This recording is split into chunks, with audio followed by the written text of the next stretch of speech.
for listeners who are blind, have low vision, or another print disability that makes reading, holding a book, or turning a page difficult or impossible. The content is copyrighted by the respective publishers. For more information, please visit us on the web at nfradioreading.org. Your Niagara Frontier Radio Reading Service now presents a reading of articles and features from the Buffalo News for Wednesday, February 25th, 2026. Your readers today are Larry Beenan and Linda Ranella. Starting with the weather report, cloudy and breezy today with a couple of snow showers. Any heavier burst of snow could make roads slippery, a high at 34. A couple of snow showers tonight, storm total snowfall 1 to 3 inches, a low of 19. Cloudy tomorrow, a high of 26, a low of 17. Friday, cloudy and not as cold, a high of 41, a low of 36. Saturday, breezy in the morning, high of 40, low of 20. Sunday, colder, high of 24, low of 12. Monday, partly sunny, very cold, high of 21, low of 15. And for Tuesday, snow, icy mix at night, a high of 32 and low of 30. Sunrise is at 6:58 a.m. and sunset tonight is at 6 o'clock p.m. Larry? Thank you, Linda. Our opening story. Electrician dies in workplace accident at City High School. A 32-year-old electrician and father of 5 from Buffalo was killed in a workplace accident Friday at Burgard High School, his widow told the Buffalo News. Jose Vasquez, Jr. was fatally injured when he was pinned against a wall and crushed by a scissor lift, Yamil Vasquez said. Vasquez, known as Jr., was working at ground level at the time, said Yamil Vasquez, adding that she didn't know what caused the accident. She hasn't been told when the accident happened, except that it was closer to the end of his shift that ran from 3 p.m. to 11 p.m. Friday. She said it was around 11:45 when she learned her husband had died. I was the last person to be told, she said in an interview Tuesday morning. He was working alone at the time, she said, and the accident was discovered only because the person down alarm he was wearing had activated. Jose Vasquez was at Burgard as part of crews working on a capital project that included upgrades to the public address system, lighting, and masonry in the building at 400 Kensington Avenue. Jeffrey Hammond, a Buffalo Public Schools spokesperson on Tuesday, confirmed the death of a worker 4 days earlier at a time when students and teachers weren't in the high school because of winter break. 9/11 was called as a result of the incident. An investigation into the cause of death is underway by OSHA and the Erie County Medical Examiner, Hammond said in an email. As this is an active investigation, the district cannot comment further. An official with the Federal Occupation Safety and Health Administration told the News the agency has opened an investigation into the death. The official said OSHA has 6 months to wrap up the probe, and in the meantime, the agency would not comment on what happened. Vasquez had worked as an electrician for about 11 years, most recently as a union electrician with IBEW Local 41, his widow said. He loved his job, she said. Greg Inglett, the school's local business manager and finance secretary, declined comment for this article. Vasquez had previously worked at the Highmark Stadium construction site. He is a huge Bills fan. He was so happy and proud to have worked at the Bills Stadium, his widow said. The couple had been together for 9 years. Jose Vasquez leaves behind 5 children, including 2 with Yamil, who are 7 years old and 9 months old. His loved ones have set up a GoFundMe page to raise money for funeral expenses, and if anything is left over, to provide for his children. Thank you, Larry. Decorated combat veteran receives 20-year sentence. A decorated combat veteran's role in a deadly kidnapping led to a 20-year prison sentence Tuesday when a federal judge concluded he fatally shot the kidnapped victim. Chief U.S. District Judge Elizabeth Wolford sentenced Anthony Neubauer to a longer sentence than the defense requested. The judge chose the prison term from a range of 10 years to 20 years, spelled out by a plea agreement, and her choice hinged on whether she believed Neubauer, 38, murdered Joseph D. Anthony on an accomplice's property in Pennsylvania on May 27, 2014. It's really tragic, Wolford said, of the loss of life and also the fact that Anthony's family did not know what happened to him for 7 years. It's also tragic that Mr. Neubauer is here, the judge said, noting his highly decorated military career and the brain injury he suffered while serving his country. But you can't intentionally kill someone and expect to get a lesser sentence, Wolford said. Neubauer argued he did not fatally shoot Anthony, and his guilty plea to aiding and abetting kidnapping avoided saying who shot Anthony. But his plea agreement included a sentencing enhancement for death resulting from the kidnapping. Prosecutors say witness testimony about Neubauer's admissions to them, plus Neubauer's lies and his role in tricking Anthony to traveling to Pennsylvania, justified their push for the maximum 20-year prison sentence. We proved by preponderance of evidence that he's a murderer, said Assistant U.S. Attorney Michael J. Adler. Aside from the question of murder, it's not disputed that Neubauer aided in tricking the victim, burying him, and then concealing the crime, Adler has said. The cold case murder investigation took so long to solve in part because Neubauer repeatedly lied to federal law enforcement, Adler said. Adler, who prosecuted the case with Assistant U.S. Attorney Timothy Lynch, said Neubauer and co-conspirator Matthew Rudy, 44, tricked Anthony into traveling to Rudy's property in Pennsylvania on May 27, 2014, with an offer of cocaine. After they arrived, Neubauer shot and killed Anthony, prosecutors said, although the plea agreement did not indicate who murdered Anthony. Adler said Neubauer happily and willingly acted as an enforcer for a Jamestown drug dealer collecting drug debts, and the government filings in recent years said Neubauer suspected Anthony of being an informant for law enforcement. The FBI searched the Pennsylvania property 3 times over 7 years, but Rudy eventually cooperated with authorities and pinpointed where Anthony's body was buried. In briefing papers over the past several months, Neubauer's attorney Eric Sonlein contended the plea agreement and initial pre-sentencing report were at odds over Anthony's death, and he pushed for a minimum 10-year sentence. Neubauer is among the nearly 7 dozen defendants from the Jamestown area who appeared in Buffalo's federal courthouse in 2025 on drug charges or whose cases were connected to drugs somehow. Sonlein said some remember Neubauer as a Captain America who served his country during 6 deployments to Iraq over 8 years of active duty. The defense lawyer noted Neubauer's covert missions and times behind enemy lines. Neubauer found his calling serving in the nation's military, first in the Marines, and then as an Army Ranger. He saw combat. He was injured. He saw his fellow soldiers die. He fought and killed for our country, Sonlein said. Mr. Neubauer's military history is exemplary, Sonlein said. He is Captain America. But while the decorated combat veteran survived roadside bombs and sniper attacks in Iraq, he struggled with addiction and post-traumatic stress disorder during his transition to civilian life, Sonlein said. Daily use of cocaine and drinking up to 30 beers a day worsened Neubauer's mental and physical health problems. Neubauer collected drug debts for dealers in return for drugs, according to the prosecutors.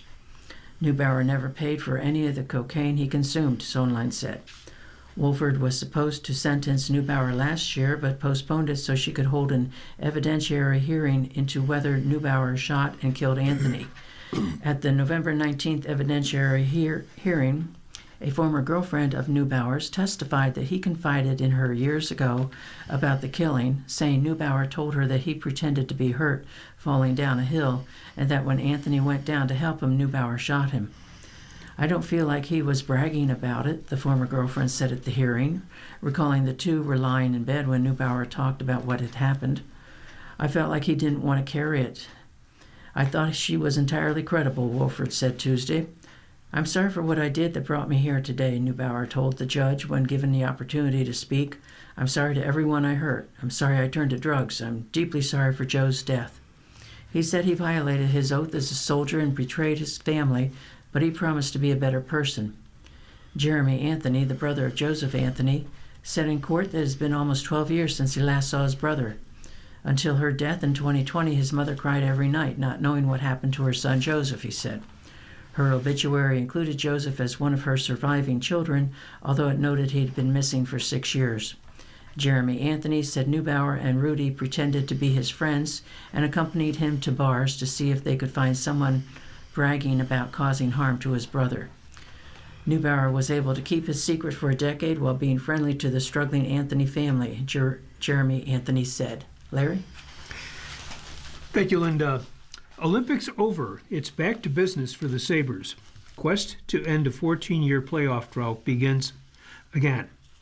The Olympic medals have been handed out in Milan, and we now return to your regularly scheduled hockey season, at least for most players in the league. Of course, there are some side trips involved, first to Washington, D.C., and we'll get to that shortly. The Buffalo Sabres hit the skies Tuesday to a place that, for once, had far more snow than we did. They'll be in Newark, New Jersey to resume their season Wednesday night against the Devils before heading south to meet the Florida Panthers on Friday night and the Tampa Bay Lightning on Saturday night. It's been nearly 3 weeks since the Sabres have played a game, so here's your standings refresher.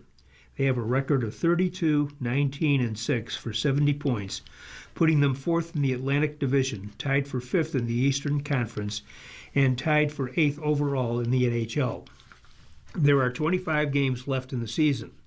The Sabres are leading the East's wild card battle and have a 5-point cushion on ending their egregious 14-year playoff drought. They should be looking ahead, where they are just 2 points behind the Montreal Canadiens and Detroit Red Wings in the battle for second in the Atlantic Division, rather than looking behind them. Not since Terry Bakula took over as owner 15 Februarys ago has there been this kind of excitement surrounding the club.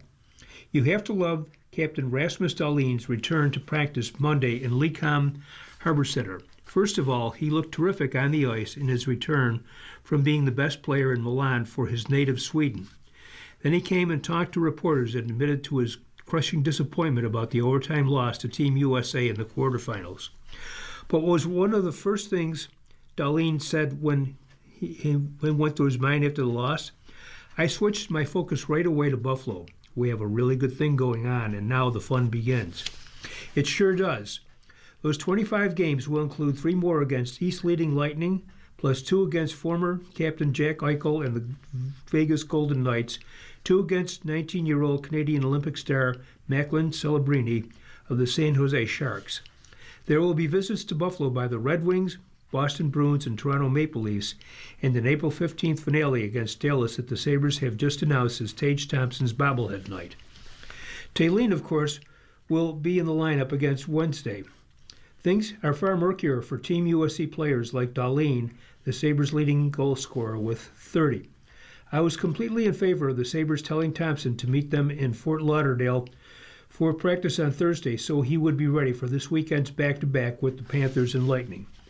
These guys just played a tournament with the intensity of the Stanley Cup final, and the final 3 games were essentially Game 7 because they were lose-and-go-home affairs, and they did it in Italy, requiring long travel both to and from.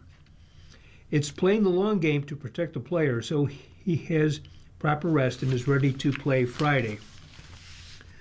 Sabres coach Lindy Ruff, when asked about Thompson's return Monday, even joked that, "I don't know if anyone from Team USA will be available this week." He's got a point. The Northeast snowstorm diverted the Olympians' flight back home away from New York City and instead to Miami. And if you know anything about the Panthers' Stanley Cup celebrations each of the last 2 years, you might remember the debauchery. So with Florida's Matthew Tkachuk as a clear ringleader, the gold medalists capitalized on an unplanned opportunity by partying deep into Tuesday morning at E11 Miami, the place where Brad Marchand led the Panthers in renditions of the Pink Pony Club, well into the June night after their second straight Cup final win over Edmonton Oilers. This time the craziness had patriotic overtimes, with ESPN reported the Miami club said it went through more than $150,000 in champagne during the celebration. The team flew to the nation's capital on Tuesday. That was in the wake of President Trump's off-the-cuff phone invitation to come to Tuesday night's State of the Union address and get faded at the White House on Wednesday. All of this caught USA Hockey and the NHL completely by surprise. Teams around the league, including the Sabres, are waiting for information from those two entities about the return of their players. Washington is a whole lot closer to New Jersey than if the Sabres were resuming against a Western Conference opponent, but there was really no clarity on Thompson's return to the lineup as of late Tuesday afternoon. The Sabres called up Anton Wahlberg from Rochester as a hedge to a Thompson absence Wednesday, and several other teams made AHL recalls for the same reason. Sunday's locker room situation has left the team caught in quite the political football. In normal times, how do you turn down a White House invitation for an Olympic achievement that hasn't happened in 46 years? In normal times, you go and respect the office, period. Of course, these aren't normal times, and consider the plight of Minnesota Wild stars Quinn Hughes, Matt Boldy, and Brock Faber. What player wouldn't want to go to the White House? But with Minneapolis in the midst of the ice crisis, that's a tough call. A few players returned to their teams Tuesday and skipped the Washington trip. The Winnipeg Jets' Kyle Connor, Tampa Bay's Jake Guentzel, and Brock Nelson of the Colorado Avalanche were among those back at practice. Instead of Jack Hughes' golden gold and the team's poignant on-ice tribute to the late Johnny Gaudreau, shouldn't they banter has become the story, which is a shame. It was foolish for the NHL to resume its schedule on Wednesday. If there were no games until, say, Friday, this would all be moot. But I get it when you say what happens if the Sabres miss the playoffs by 2 points and Thompson sat out in New Jersey as his team lost. The bottom line is Thompson will absolutely be on the ice in Florida if he isn't Wednesday and deserves a standing ovation. I'm sure you'll give him when the Sabres return home Tuesday night against Vegas. This is the best Sabres season in a long time. Like Darlene said, there's going to be the most hockey fun we've had around here in a while. No reason to let Trump talk overshadow that. Thank you, Larry. You're listening to a reading of today's Buffalo News on your Niagara Frontier Radio reading service. The time is 9:16. Today in history, on this date, in 1870, Republican Hiram R. Revels of Mississippi was sworn in as a U.S. Senator, becoming the first African-American member of either House of Congress. In 1913, the 16th Amendment to the U.S. Constitution, giving Congress the power to levy and collect income taxes, was declared in effect by Secretary of State Philander Chase Knox. In 1956, Soviet leader Nikita Khrushchev railed for hours against the brutality and cult of personality of his late predecessor, dictator Joseph Stalin, in a speech to a Communist Party Congress. In 1964, Muhammad Ali, then Cassius Clay, became world heavyweight boxing champion for the first time as he defeated Sonny Liston in Miami Beach, Florida. In 1986, President Ferdinand Marcos fled the Philippines after 20 years of rule in the wake of a tainted election. Opposition leader Corazon Aquino, the first woman to lead the country, assumed the presidency. In 1991, during the Persian Gulf War, 28 American soldiers were killed when an Iraqi Scud missile hit a U.S. barracks in Saudi Arabia.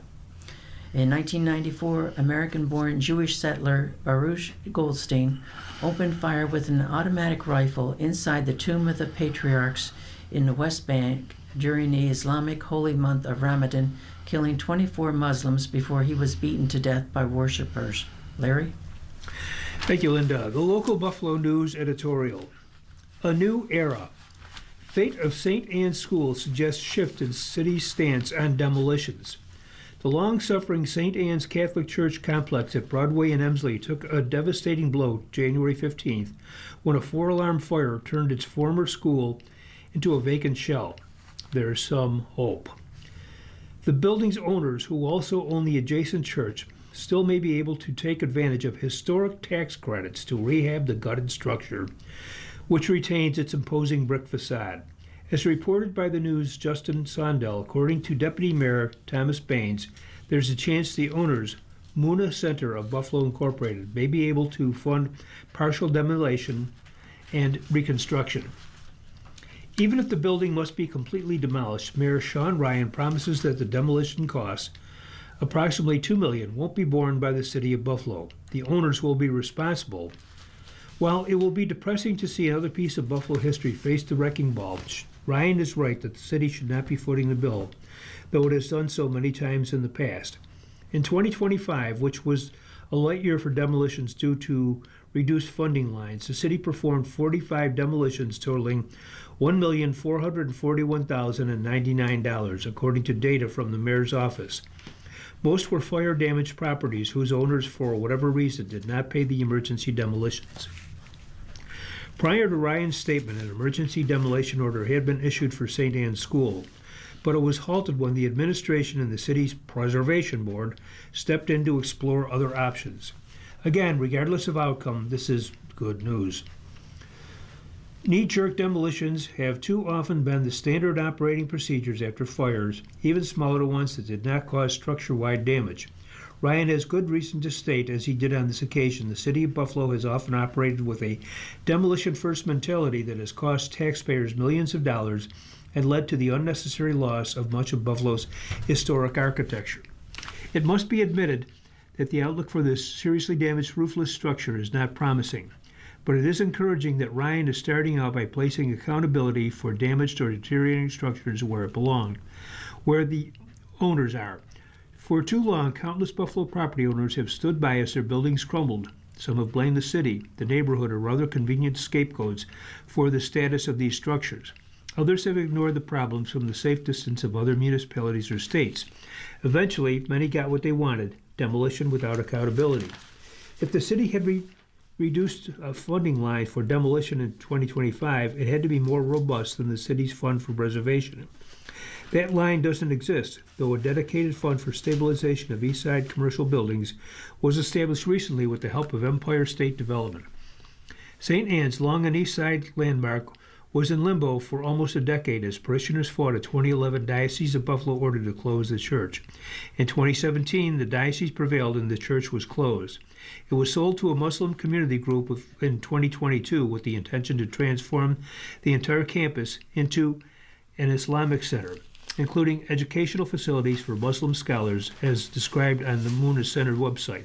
The project needed a large amount of funding, even with an intact school building, so it's unclear how much fire will impede the owner's plans. The church was not harmed by the fire, but years of vacancy haven't done it any favors. There are vulnerable structures like this throughout the city of Buffalo: former schools, churches, and other institutions, as well as commercial buildings and private homes. Throughout his campaign, Ryan spoke of how entire Buffalo neighborhoods, including many very near the St. Anne's complex, have been devastated by hasty demolitions. Whether the St. Anne's School can be saved is a big question mark, but it raises an even larger question: will the city of Buffalo finally have a coherent preservation plan? Thank you, Larry. The editorial cartoons, the first one is by Adam Zeigler of the Buffalo News, and it's an overhead view of a Canadian. This is during the Olympics. The Canadian trying to make a shot, and it's being blocked by the USA goalie. And the two figures, along with the blocked shot, they sort of form the letter A. And what Adam Zeigler has done is he's put a U.S. in front of it so that it spells out USA. And the caption is, "Hell yes." The second cartoon is by Steve Kelly of the Creator Syndicate. It shows a man and woman are walking on a sidewalk. There's another man. He's reading a newspaper. He's got his coffee and his cell phone right there at the little table. And the man holding the newspaper headline reads, "U.S. wins gold in women's and men's hockey." And the man and the woman who are walking by, the man says, "I guess pretty soon people will be saying, as American as ice hockey and apple pie." Larry? Thank you, Linda. Everybody's column. Trump can't revoke scientific truth. The EPA can't revoke, repeal, or hand-wave away scientific consensus. EPA revoked scientific finding on greenhouse gas dangers February 13th. All they are doing is trying to bury the inconvenient truth Al Gore warned us about. Trump's EPA is simply choosing oil and gas companies' interests over the people who will die too early or be born impaired or suffer illnesses all their life in a climate with hotter heat, colder cold, heavier rains, and more flooding and bigger, more destructive fires, all caused by burning fossil fuels. Trump asked the biggest oil companies for $1 billion each to grant them this favor. Call false claims what they are: lies, spread deliberately to lead people to believe the endangerment finding was not broadly accepted mainstream science and accepted by courts as a means to regulate emissions. False claims surround rejection of EPA finding February 14th. Governor Hochul, while not denying climate change, is doing her best to delay progress toward cheaper clean energy. Hochul should implement the Clean Air Initiative to fund solar and offshore wind, the two cheapest forms of power that give us ratepayers a break on our bills. This from George Ann Carter of Warsaw. Thank you, Larry. Wealthy corporations are evading taxes. 'Tis the season, the tax season, that is. I used to feel that paying my fair share of taxes was patriotic, but lately I'm having doubts. Ordinarily, I don't mind paying taxes, but I get angry when I realize that I pay a higher percentage of my income than many corporations, thanks to tax cuts pushed through by the Trump administration last year and in 2017. Profits are soaring for companies like Amazon and Meta, while the corporation's tax rates are at record lows. Tesla even got away with paying zero tax on $5.7 billion in income in 2025. Tax dollars should fuel a great nation, but now I'm not so sure. I hate any of my hard-earned money funding a president's personal army of masked goons who have not only created an atmosphere of fear, but have even murdered citizens on our streets. I also resent my tax dollars being used to target and destroy fishing boats in the Gulf of Mexico without any hard evidence of wrongdoing. We were promised a major infrastructure initiative. Instead, this administration has done next to nothing. In fact, it froze $16 billion earmarked for a major New York project. Healthcare subsidies have also disappeared, endangering the physical health of tens of millions. I don't want my taxes to fund billions in corporate welfare and tax cuts for the wealthy while the president's big, beautiful bill cuts SNAP benefits by 20%, jeopardizing food access for millions. The bottom line is our taxes should help our fellow countrymen, not make it harder for them. And this is written by Barbara Jezioro of Buffalo. Larry? Thank you, Linda. Bad Bunny's performance was a moment of pride. As Bad Bunny took the Super Bowl halftime show stage, it was more than music. It was a moment of recognition for all Hispanic/Latinos on the island of Puerto Rico, U.S., and the diaspora. We saw our language, our rhythm, our stories, and our pride on the biggest stage in the world. Spanish was being celebrated, not translated. Our culture was centered, not sidelined. For generations, Hispanics, Latinos have shaped American culture while often being told we didn't fully belong. Moments like this say otherwise. They tell our youth, you don't have to erase who you are to be seen. Your roots are your power. This wasn't just a halftime show. It was visibility, validation, and victory. We've always been here. It was a historic performance where the world watched. Hispanic Latino history is American history. It's part of the fabric of America. This from Casimiro Rodriguez, founder and president of the Hispanic Heritage Council of Western New York, Incorporated. Thank you, Larry. You're listening to a reading of today's Buffalo News on your Niagara Frontier Radio reading service. The time is 9:28. Some opinion columns. This one is Another Voice, and it's about education, and it's written by Jean Vinal, the Honorable Jean Vinal of Amherst, who is the District 5 Erie County legislator. SUNY Reconnect program offers a second chance. When my mom became a widow at age 66, she wanted to start a new chapter in her life. She went to work for a year in daycare with 4-year-olds and decided to get a 2-year degree at ECC to become a certified head teacher. We were so proud. She had so many adventures, experiences, and fun at ECC. It gave her a good job, which she held until she was 82. So many of my law clients wanted to be nurses, but life events got in the way, such as caring for a baby or taking care of elderly parents or grandparents. So they took entry-level jobs at nursing homes, but were never able to move up. Additionally, these are actually very dangerous jobs where workers are liable to encounter falls, lifting injuries, even assaults. So many of these employees feel stuck, as if on a hamster wheel, not moving forward. One of my friends from high school went on to a successful career at the patent office with her chemistry degree. Her mother, who was just as smart as her daughter but had the responsibilities of a single mom, went through the struggle of raising children alone on the salary of a nurse's aide. Witnessing these struggles makes me proud that Governor Kathy Hochul thought of New York's working families who are always yearning to exhale after years of living hand to mouth on low-paying jobs. Hochul's SUNY Reconnect is already showing increasing enrollment at ECC. The program pays full community college tuition fees as well as for books and supplies for New Yorkers ages 25 to 55 who do not have a degree and want to pursue high-demand fields such as nursing, technology, and engineering. These are not the only options. The program also covers degrees in cybersecurity, green and renewable energy programs, and advanced manufacturing.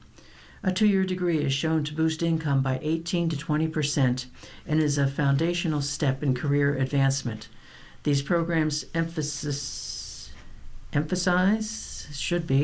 practical industry-specific skills and offer a very cost-effective bridge to a bachelor's degree. It is never too late to follow your dreams and change the course of your life.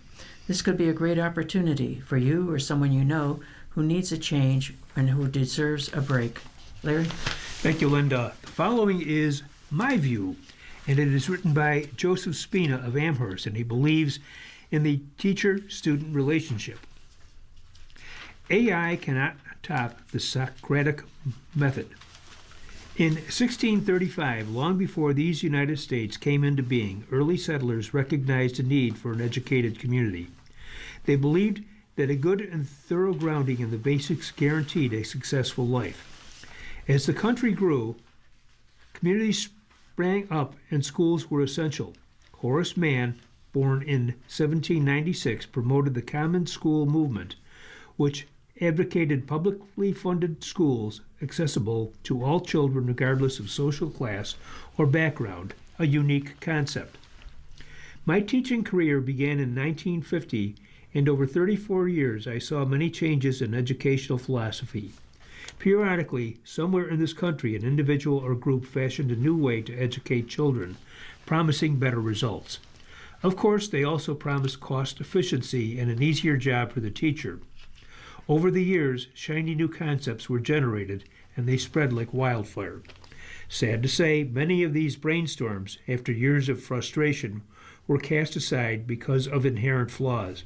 To be fair, I must say that some concepts proved to be effective and still are in use today. Every year I hear about how artificial intelligence is going to save education. Well, as one of the dinosaurs, I'm here to tell you that this concept is directed right at the heart of all that is sacred in the educational process. Old man Socrates, back in the 5th century, used a method of instruction which still bears his name. Before him, teachers stood before the class and droned on, seemingly forever, in a soporific lecture. Socrates believed that the inculcation of knowledge came when the teacher looked a student in the eye and questioned the student as to the meaning of what was being discussed.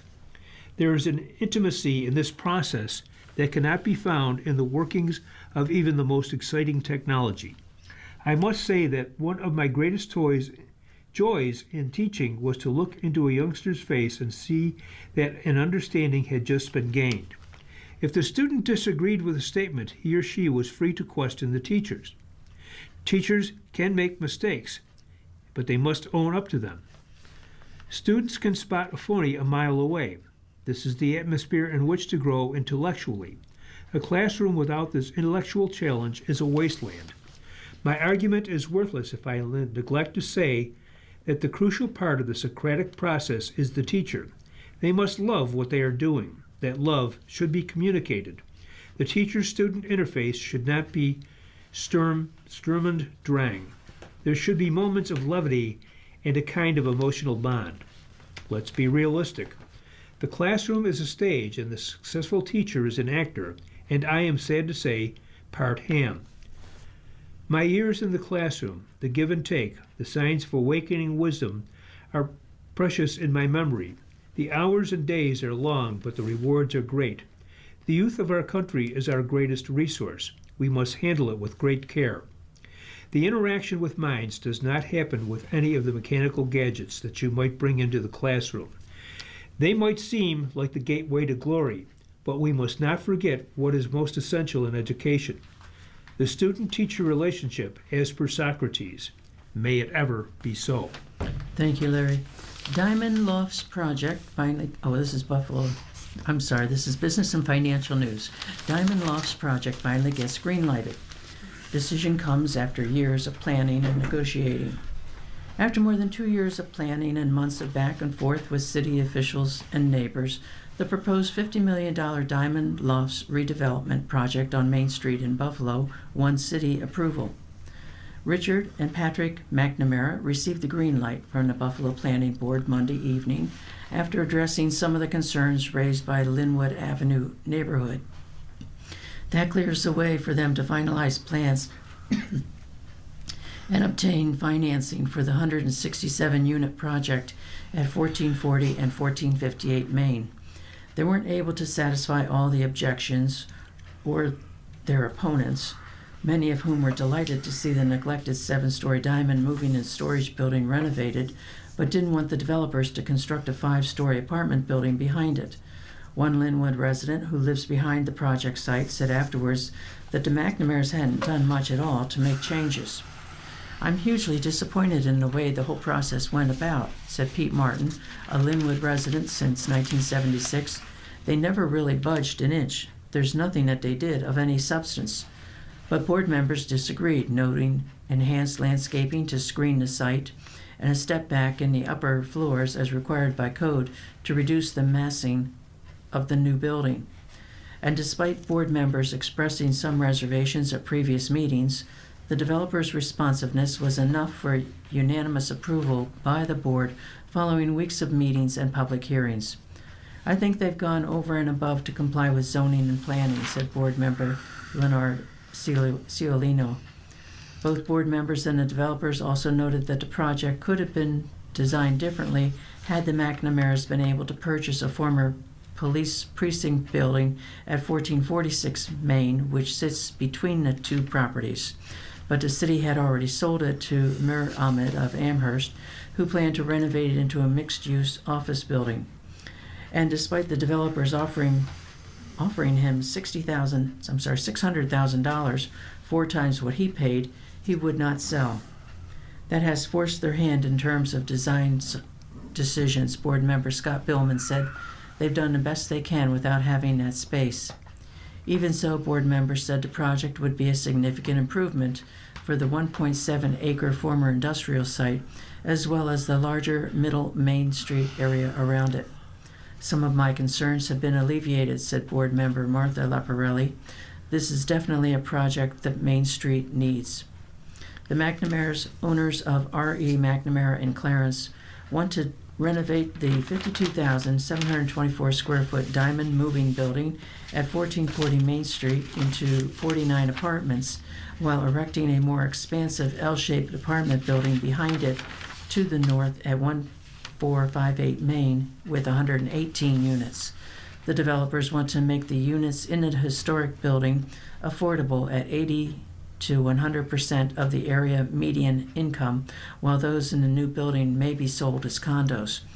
The McNamara's still have to complete their purchase of the properties, as well as get other permits and approval for the demolitions. Once work begins, the project is expected to take about 18 to 24 months to complete, including 3 to 6 months for remediation under the state brownfield cleanup program. Larry? Thank you, Linda. Change from Blue Owl is making some people skittish.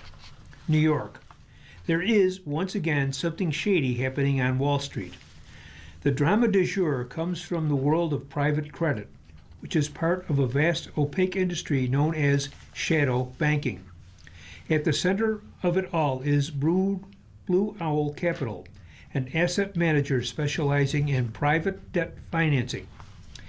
It recently announced a change in the way it was paying out some investors, which doesn't sound too unusual, but the optics are making a lot of people nervous.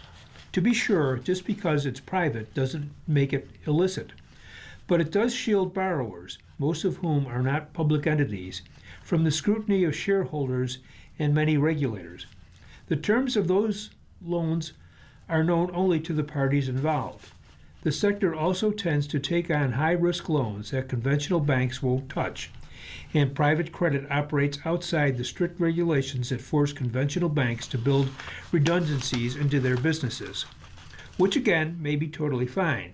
But not everything that happens in the shadows stays in the shadows, and that's why people are suddenly worried about the sector broadly and Blue Owl Capital specifically. Think private credit firms as middlemen, connecting companies that need capital to investors willing to lend it. Non-public companies often turn to private lenders, which charge far higher interest rates when they can't meet banks' standards or need specialized debt financing that banks don't provide. The money for the loans comes from institutional investors such as pension funds or insurance companies, huge entities that can generally handle a bit of risk in their giant portfolios and are seeking a higher rate of return than they can find in the bond market. Those investors typically intend to hold the loan until maturity.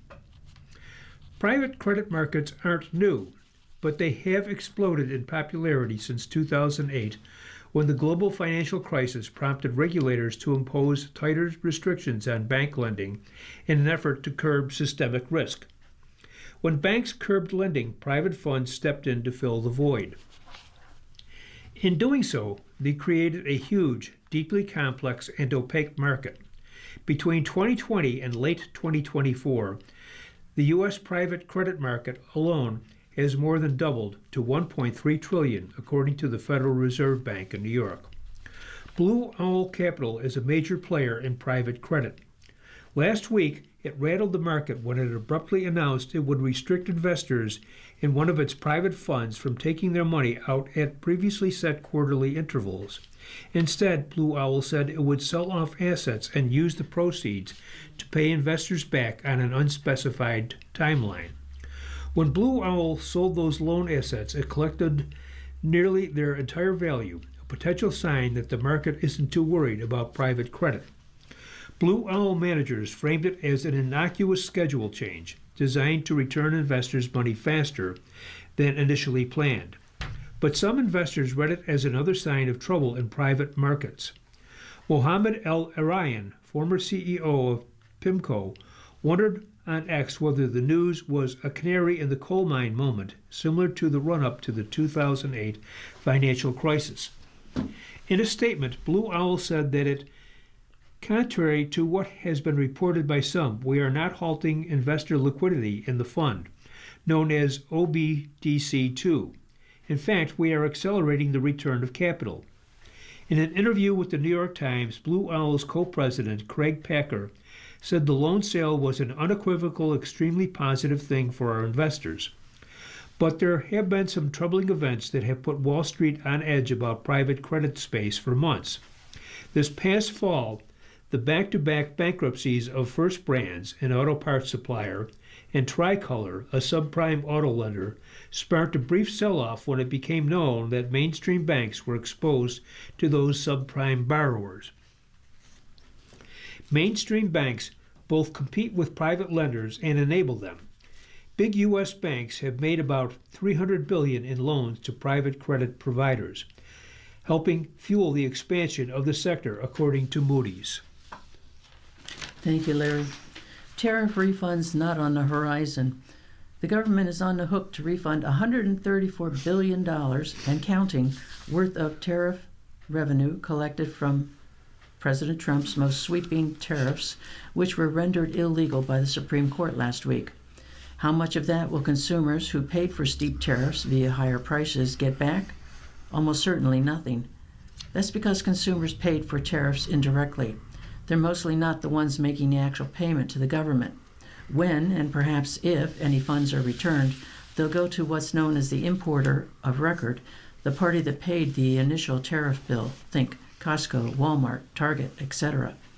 For now, refunds are largely theoretical. The Trump administration and the Supreme Court have given little clarity about how they would be processed. The only thing you can be sure of is that it will be a lengthy process, with Trump telling reporters on Friday that it will take up to 5 years to accomplish. Businesses ate the bulk of the tariff costs themselves, but they passed some of that expense on to you. Consumers covered around 1/4 of their tariff bills through higher prices charged, according to research published by Harvard Business School's Pricing Lab. In total, the Tax Foundation estimates tariffs increased the average American household tax payments by $1,000 last year. Facing pressure from voters to improve affordability, the Trump administration has for months been floating $2,000 tariff rebate checks to help defray the cost of tariffs borne by consumers. Those rebate checks, which would require approval from Congress, would not be refunds on tariff payments. They're effectively stimulus checks to help boost the economy that's been harmed by the higher border taxes. It's not clear if the Supreme Court's decision jeopardized those potential rebate checks. What is clear, the vast majority of consumers haven't paid tariff costs directly, so the Trump administration doesn't owe them tariff refunds. Costco is one of the thousands of businesses that sued the U.S. government ahead of the Supreme Court verdict in an effort to secure a refund. Treasury Secretary Scott Bessent mused in an interview last month that Costco's customers likely won't see a cent of any potential refunds the company gets. Most companies are likely to follow Costco's example. Nothing prevents businesses from doling out a portion of refunds they secure to customers. But given they probably would have paid handsome legal fees to get them, and that they shouldered the majority of the tariff costs, it's more or less a pipe dream. Larry? Thank you, Linda. Supreme Court rules the USPS can't be sued. Woman says her mail was intentionally withheld for 2 years. A divided Supreme Court on Tuesday ruled that Americans can't sue the U.S. Postal Service even when employees deliberately refuse to deliver mail. By a 5-4 vote, the justices ruled against a Texas landlord, Labine Conan, who alleged her mail was intentionally withheld for 2 years. Conan, who is black, claims racial prejudice played a role in postal employees' actions. Justice Clarence Thomas, writing for the majority of 5 conservative justices, said that federal law generally shields the Postal Service from lawsuits over missing, lost, and undeliverable mail, includes the intentional non-delivery of mail. In dissent, Justice Sona Sotomayor wrote that while the protection against lawsuit is broad, it does not extend to situations when the decision not to deliver mail was driven by malicious reasons. Justice Neil Gorsuch joined the 3 liberal colleagues in dissent. President Donald Trump's Republican administration said a ruling for Conan would have led to a flood of similar lawsuits against the cash-strapped Postal Service. Thank you, Larry. As part of our newspaper reading, we now present the day's death listings. If you need further information on any of these names, call us at 716-821-5555. That's 716-821-5555.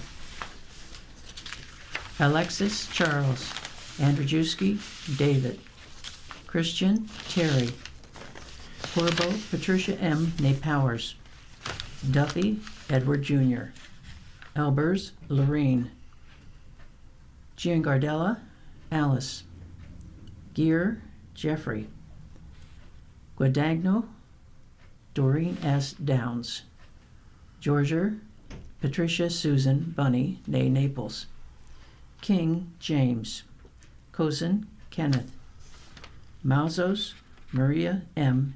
née Shashowskowitz, Moltz Thomas, Mokerwego Anna, New Ruther Calvin G., Ortiz Cristino, Iwanowski Jania, Pankowitz Norman C., Parham Legia, Pelosi Joyce Bozel, Patrick Martin, Powers Richard J. Dick, Syke Cecilia M., Ramos William, Yerger Judy, and to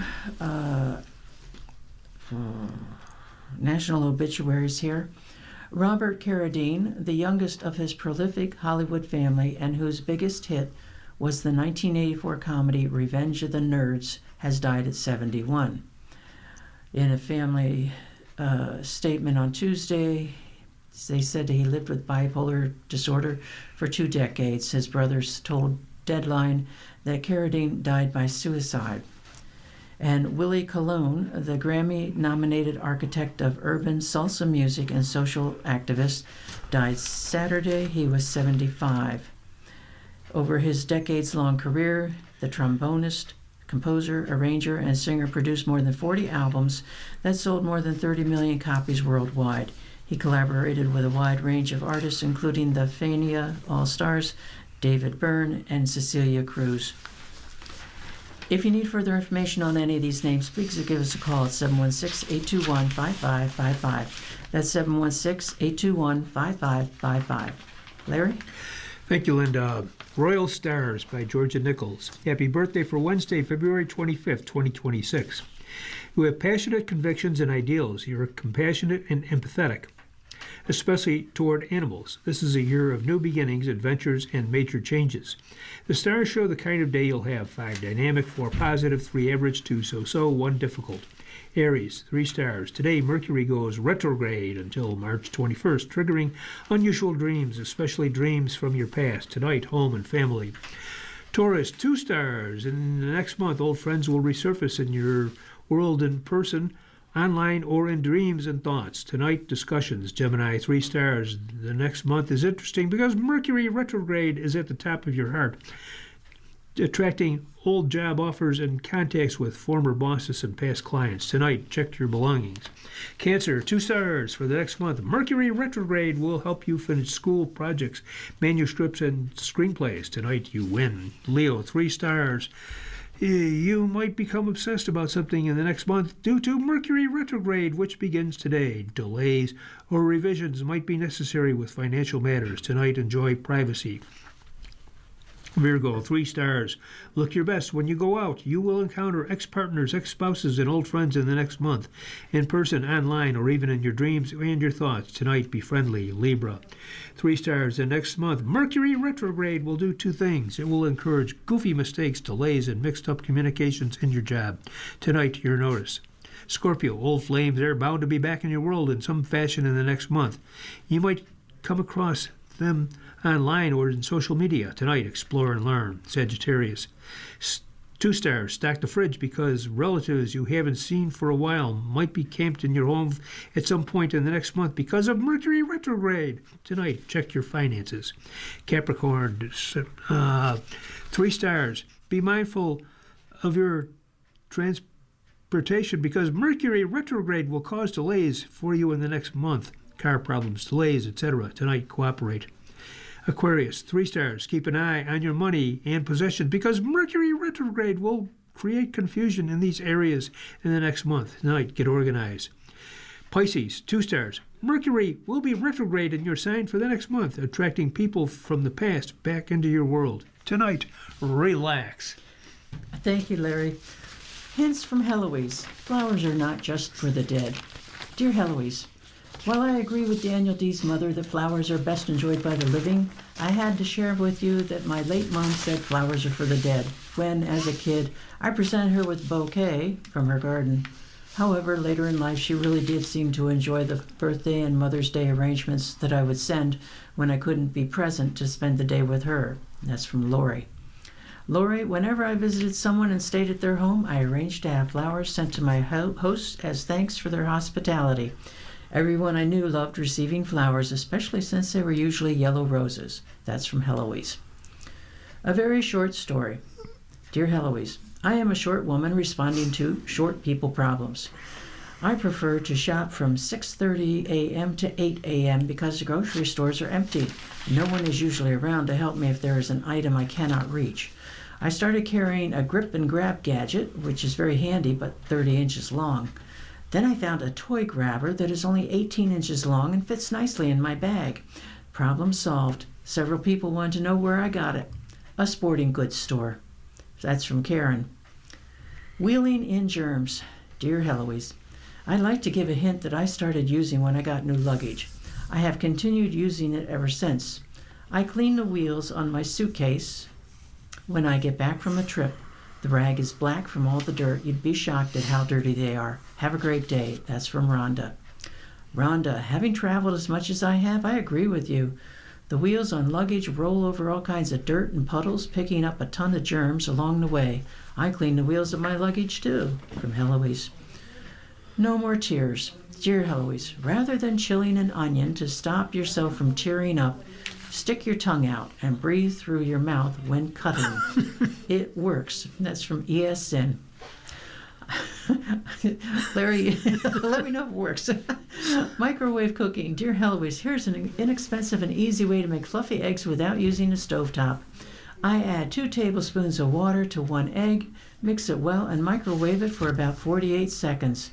The added water helps aerate the egg, making it light and fluffy. Because I have an electric stovetop and like to save on my utility bill, I also cook bacon in the microwave. I wrap the bacon in paper towels and cook it for about a minute per slice, or 90 to 100 seconds for 2 slices, depending on the thickness. It comes out crisp without the splatter of frying. These microwave methods save time and energy, especially with cleanup. They're also helpful for anyone who finds standing at the stove or handling hot pans difficult. Simple tricks like this make cooking easier every day, and that's from a woman named Tiny Bennett. Larry? Thank you, Linda. Following is from Digest. CIA offers support for potential informants. Washington. The Central Intelligence Agency offered help to potential informants Tuesday in Iran, providing Farsi language instructions on ways to safely contact the U.S. spy agency as President Donald Trump mulls possible military strikes. The post is the latest in a series of recruitment pitches in Farsi, Korean, Russian, and Mandarin that offered secure ways to contact the CIA. The Farsi language message posted Tuesday on social media, however, comes at an especially uneasy time in U.S.-Iran relations and as the Iranian theocracy faces new protests at home. The U.S. has assembled its largest military force in the Mideast in decades as tensions in Iran rise. And U.S. military makes 10th oil tanker interdiction. Ship was caught after Pentagon tracked it from the Caribbean Sea. Washington, U.S. military forces boarded a 3rd sanctioned oil tanker in the Indian Ocean after tracking it from the Caribbean Sea to target illicit oil connected to Venezuela, the Pentagon said Tuesday. An organization that tracks ship movements said the vessel was the only tanker left to pursue after more than a dozen fled the coast of Venezuela following the capture of the South American country's authoritarian then-President Nicolas Maduro. The boarding of the 10th interdiction of an oil tanker conducted by the Trump administration since it began targeting vessels connected to Venezuela in early December. The others were seized in the Caribbean or North Atlantic. U.S. Southern Command said on social media that U.S. forces boarded the Bertha overnight to conduct a right-of-visit maritime interdiction and boarding. The vessel was operating in defiance of President Trump's established quarantine of sanctioned vessels in the Caribbean and attempted to evade, the Post said. From the Caribbean to the Indian Ocean, we tracked it and stopped it. The tanker was placed under U.S. control. Thank you, Larry. You're listening to a reading of articles from the Buffalo News for Wednesday, February 25th on your Niagara Frontier Radio Reading Service. We'll return for more readings after the short break. Your readers today are Larry Beenan and Linda Ranella. If you're listening to this publication online, you're probably using our website, a podcast player like Spotify or iTunes, a streaming service like Siro, or a smart speaker. Did you know that we now have a dedicated app that can be downloaded to any mobile device, like a smartphone or tablet, for free? App users can conveniently access our live stream and any episode of our podcast easier than ever. To download the app, just type NFRRS in the search window in the Apple App Store or in the Google Play Store. Contact us anytime if you have any questions by calling 716-821-5555, extension 5. Thank you.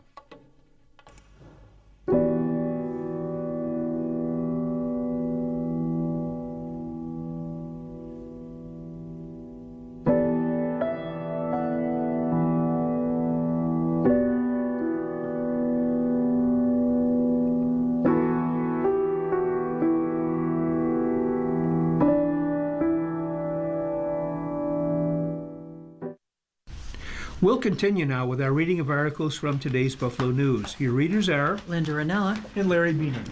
Two short articles. The first one's converting vacant office space could aid property owners. Property owners who substantially rehabilitate half the space it's in vacant office buildings into homes would reap tax breaks under a bill Assembly Member Leader Crystal Peoples-Stokes introduced Tuesday to address the state's affordability crisis. The bill, if enacted into law, would apply outside of New York City in cities, towns, and villages to buildings that are at least half vacant and have at least 25,000 gross square feet. Property owners who revitalize the buildings would need to convert at least 50% of the vacant space into residential units. In turn, they would receive a refundable tax credit equal to 10% of their qualified rehabilitation expenditures, according to the bill proposed by Peoples-Stokes, Democrat of Buffalo, and Senator Patricia Fahey, Democrat of Albany. The cost of housing has become unaffordable for far too many people in Buffalo and in so many other communities across the state, Peoples-Stokes said in a statement. We need to explore all options to address this problem and make sure as many new residential units are coming into the market as possible to drive prices down. There is a significant amount of unused office space throughout the state that could be converted to residential units. A memo for the bill said the state is especially facing an affordability crisis in the cost of housing. By increasing the housing stock, it said the cost of housing would drop. It said an existing program is already in New York City. In a statement, Buffalo Mayor Sean Ryan said Buffalo is facing a shortage of affordable housing as well as underused office space in the city's downtown. This legislation helps us turn that challenge into opportunity by creating new homes, creating more residents downtown, and supporting the downtown revitalization of our city, Ryan said. Conversions like these are the creative tools that Buffalo needs to meet the challenges of the present day. The bill is now in the Assembly's Ways and Means Committee and the Senate's Committee on Investigations and Government Operations. If passed through both houses, it would need approval from Governor Kathy Hochul. And another short exodus continues. Epps set to depart from WKBW-TV. For the second time in a row and the third time in 5 months, WKBW-TV Channel 7 is losing a veteran news staffer. Anchor and senior reporter Taylor Epps announced on social media Monday that her last day at the ABC affiliate is Friday. That's a week after Channel 7 problem solver Michael Schwartz left the station after 4 years here. He is expected to announce his next destination shortly. In her post on X, Epps wrote, "When I moved to Buffalo in 2019, the plan was to spend a year here, learn a few things, and be on my way to a new city. Nearly 7 years later, it's time to take the next step. My last day at WKBW is this Friday. Stay tuned for what's next. Thank you, Buffalo." Larry? Thank you, Linda. A taste of Mexico is about to come to the Tonawanda riverfront. Nachos, tacos, and frozen margaritas are coming to the city of Tonawanda waterfront. Papi Grande's is relocating its seasonal restaurant from Buffalo's Old First Ward along the Buffalo River to Niawanda Park on the Niagara River.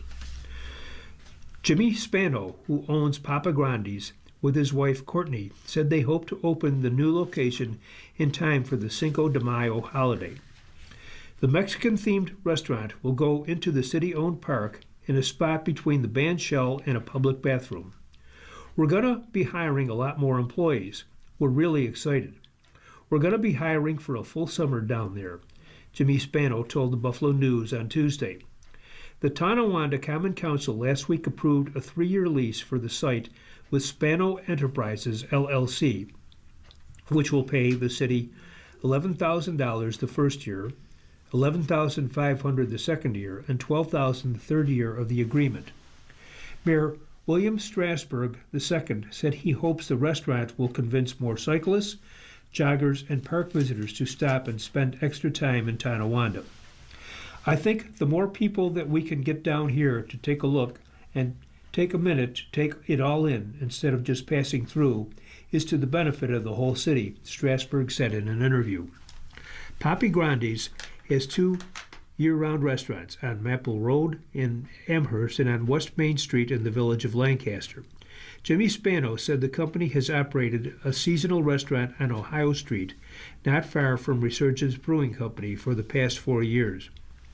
He said the restaurant in Buffalo has done well, but they looked to relocate to try to reach the hundreds of thousands of people who, they're told, visit Niawanda Park and its bike trail each summer. Just a business decision, Spano said. The seasonal spot is run out of a shipping container, and features a scaled-down version of the full restaurant menu, focusing on tacos and appetizers while boasting a full bar. Patrons can sit at the bar or at picnic tables nearby, with the restaurant area set off by fencing from the rest of the park. We'll have games, we'll have Jenga, we'll have fire pits. We'll have some low-top seating so people can just sit around a fire a little later. At dusk, enjoy the water, enjoy some tacos, and enjoy some margaritas, Jimmy Spano said. Papi Grande's plans to hire someone to move the restaurant structure from Buffalo to Niawanda Park in the coming months, he said. The lease takes effect April 1st. The restaurant owners started discussions with the city under the administration of former Mayor John White, who left office December 31st, and talks picked up after Strasburg took office, Jimmy Spano said. Mayor Strasburg really put the rocket fuel in it, and we ran with it, and it's amazing what he's done in a short period of time, Spano said. The city was intrigued by the opportunity because officials hope it could lead to additional growth along Tonawanda's waterfront, Strasburg said. From everyone I've talked to, the folks I've talked to, this business is very well run. They deliver on what they promise, and I'm hoping that it's successful, that, 15 more people want to come down and knock on my door and say, we'd love to do business with the city of Tonawanda. The Papi Grandes in Niawanda Park should be open from early May through the late summer and fall, Jimmy Spano said, but the structure will stay in the park year-round. Once the weather tells us to go, that's when it's going to go. He expects to operate 7 days per week, serving lunch and dinner, and staying open until the park closes for the evening at 10 p.m. The restaurant will locate not far from 2 seasonal institutions on Niagara Street, Old Man River and Mississippi Muds. But Spano said he doesn't view it as a battle for customers among Papi Grande's 2 long-standing restaurants known for their hot dogs, burgers, and fries. We have a great opportunity to add to the success of businesses over there, he said. We're doing tacos and margaritas over there. I don't look at it as competing whatsoever. Thank you, Larry. Co-defendants in Farrow's case are denied information. A federal judge has denied a request from Peter Geraces Jr. co-defendants in the Farrow's witness retaliation case for more information about the witnesses in Geraces' earlier criminal case. And another federal judge, the one who will preside at their trial in June, severed the counts Tuesday, so only the counts directly connected with the dead federal witness will be the ones first tried this summer. Chief U.S. District Judge Elizabeth Wolford in recent weeks has also denied motions to suppress evidence from several of the defendants. These are the latest development in the high-profile case over the death of Crystal Quinn, a federal witness whom prosecutors believe was retaliated against for agreeing to cooperate in the federal government's bribery, sex trafficking, and drug case against Gerace, owner of the since-closed Farrow's Gentlemen's Club in Cheektowaga. A court-imposed protective order in 2021 restricts some information from the earlier Gerace case from flowing into the separate Farrow's witness retaliation case scheduled for trial in June. A grand jury indictment unsealed in January 2024 accused 4 people of conspiring to retaliate against Quinn to prevent her from testifying in Gerace's trial. Gerace, Johnny T., Tommy O. Ehrman, who worked as a manager at Farrow's, Simon Gologlak, the man who called 911 to report Quinn's death in his Wellsville home, and Wellsville resident Howard Hinkle Jr. among the last to be seen with Quinn. The grand jury indictment accused Gogolak of intentionally giving Quinn a fatal dose of fentanyl. 2 others were accused of making false and evasive statements to law enforcement about her death. Michael Roncone, whom prosecutors said was the president of the Rare Breed Motorcycle Club's Wellsville chapter, and Frank Knight, a Wellsville resident who lived across the street from Gololac. Airman Hinkle and Knight sought access to the protected materials from Gerace's earlier case that U.S. District Judge Lawrence Villardo provided to one of Gerace's current lawyers, who was not part of Gerace's first case. Hinkle argues that because he is charged with conspiring with Gerace, Hinkle's attorney should have access to all the same materials that Gerace's attorneys have in relation to the counts on which Hinkle and Gerace are co-conspirators, according to Villardo's order. Hinkle provides no legal authority, nor is this court aware of any, for his novel suggestion that a defendant charged in a conspiracy has the right to protected materials from a separate case against an alleged co-conspirator. Larry? Thank you, Linda. New firm to take over Market Arcade Cinema. Scene One Entertainment hopes to start showing films in early April. An Albany area movie theater company is taking over the Market Arcade Cinema in downtown Buffalo this spring, ensuring that the 8 screens won't stay dark for long after AMC Entertainment shut down in December.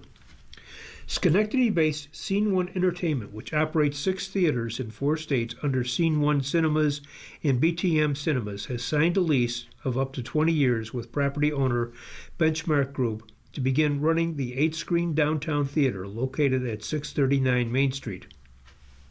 Scene One owner and CEO Joe Masher hopes to be up and running by April 1st, with a charity event on April 1st and the grand opening the next day. Scene One will take over an operation that is largely intact. After Benchmark spent more than $1 million in January to buy the furniture, fixtures, projectors, sound machines, and other equipment from AMC, which had planned to rip them all out after it left up to prevent a rival theater company from starting up. Scene One still has to make some upgrades and improvements, including installing new signs and reupholstering some of the reclining seats whose fabric is faded or worn. It also has to hire staff, including a local manager. I want to bring all of Buffalo and the surroundings back to the movies in 2026-27, and we're going to do that through a lot of innovative programming, Masher said. We're not only going to feature the latest Hollywood hits, but we'll have a lot of independent foreign films and cult hits. I'm very excited by the opportunity here. I can't wait to get going. Saving the theater. The new lease, 5 years plus 3 5-year options, rescues the city's only downtown movie theater, which had been in danger of closing permanently. AMC had operated the downtown theater for 8 years, but had struggled after the COVID-19 pandemic to get the attendance and revenues it needed. So it notified Benchmark in December 2024 that it would terminate its lease when the term was up a year later. Benchmark worked with the company to negotiate a package and program to keep them for another year through 2026. But after 3.5 months of talks and some last-ditch efforts, AMC still pulled out. This is our hometown, so we felt that having an empty theater here was a horrible situation, said Benchmark Executive Vice President Martin Delabovi. We felt there would be a void in the theater district if it wasn't operating. However, AMC and Benchmark had jointly spent millions of dollars on the fixtures and equipment, so AMC had the right to remove them, and it didn't want a new operator to compete with AMC's Maple Ridge Theater in Amherst. They were going to strip the theater clean, and we would be left with a non-functioning theater, Delabovi said. I talked to my partners at Benchmark and said we have to keep the fixtures. That deal was completed in January. Benchmark also paid off its mortgage with M&T Bancorp. Meanwhile, Benchmark was already starting to talk to other theater operators locally and from out of town, and had also talked to Shays Performing Arts Center CEO Brian Higgins about doing live theater. Officials were also considering asking local universities about their needs. But the reality is we really wanted someone hands-on to operate the theater the way we thought it should be, Delabovi said. That's when Masher reached out, having heard about the closure through the industry. AMC was great. They're a tenant of ours in other shopping centers, but they did not operate this the way it needs to be operated, Delabovi said. Joe understands what we want to do here. A rich history and big ideas. Scene One owns and operates theaters in Schenectady, Albany, and Saratoga Springs, as well as in Guilford, New Hampshire. It also operates 2 theaters under its BTM management arm in Richmond, Virginia, and Aspen, Colorado. Another theater will be opening in New Canaan, Connecticut in March. Masher also bought a 75-year-old family-operated amusement park in downtown Albany called Huck Finn's Playland, formerly Hoffman's Playland in Latham. Masher said the previously owned company plans to run a mix of newly released first-run movies alongside special programming designed to draw people back into the theater, but he will personally select the movies that are shown. I operate a little bit differently than the national chains, Masher said. I'm very hands-on. I'll tailor each theater. He will also show some foreign or independent films or program specials film series such as Hitchcock-tober or a Miss Rober-Rob that pays homage to the Three's Company character, with some episodes of the iconic TV show on the screen, followed by bar hopping. He'll also feature Christmas movies or a Mother's Day feature with Serial Mom or Mommy Dearest, with moms getting a complimentary glass of champagne or a rosé or a rose. By doing fun things like that and getting people engaged to come to the theater again, it brings a sense of community that this theater hasn't had in a long time, he said. It also lowers his operating expenses since the costs for showing independent or older films are much lower than first-run blockbusters. That not only enables him to succeed as a smaller operator, but also to charge less. Ticket prices have not yet been set, but he said they will be a little lower than the Regal Cinemas theaters in the area because patrons may have to pay for parking. Food and beverage services will include traditional popcorn with real butter, plus candy and soda, including Loganberry, as well as finger foods like giant Bavarian pretzels, chicken tenders, and fried mozzarella sticks, cheese curds, and cauliflower. Masher has already applied for a liquor license for beer, wine, and a full bar, including Loganberry Sangria. In fact, AMC's Market Arcade was the first theater in the state to serve alcohol, after a 10-year fight that Masher led to get the state to allow it. The future is very, very bright, Masher said. Sounds delicious. We'll see. We'll see how it works. Loganberry and popcorn. You're listening to a reading of today's Buffalo News on your Niagara Frontier Radio reading service. The time is 10:17. On to sports. As Bill's new head coach, Brady arrives at Combine with different perspective. The annual NFL Scouting Combine is nothing new to Joe Brady. The Buffalo Bills head coach has been here several times. He knows the routine. He's aware the cocktail sauce at the legendary shrimp cocktail at St. Elmo will clear your sinuses. He knows the high-velocity sports bar inside the JW Marriott will inevitably be a place to meet with his counterparts throughout the league.